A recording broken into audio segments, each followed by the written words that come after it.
रोजी साजरी केली जाते।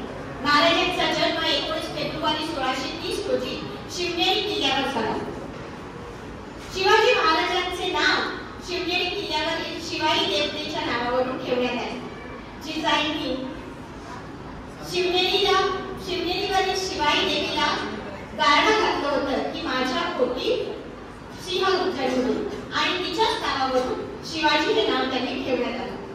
शिवाजी महाराजांची जयंती सगळ्यात प्रथम महात्मा फुले ज्योतिबा फुले यांनी 1870 साली सुरू केली आणि नंतर 1895 पासून लोकमान्य टिळकांनी शिवजयंती मोठ्या उत्सवात सुरू केली। महाराष्ट्र शासनाच्या वतीने शिवनेरी किल्ल्यावर मोठ्या आनंदात आणि उत्सवात शिवजयंती साजरी केली जाते। छत्रपती शिवाजी महाराज जयंती साजरी करणे हा भारतीय लाखो लोकांसाठी नव्हे तर महाराष्ट्र राज्यात जिथे शिवरायांचा जन्म झाला त्या वीर आणि धैर्य, शौर्य आणि देशभक्तीचे प्रतीक म्हणून पूज्य मानले जाते।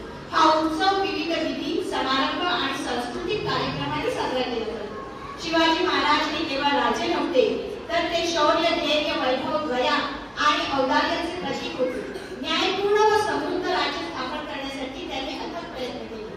म्हणून सगळ्या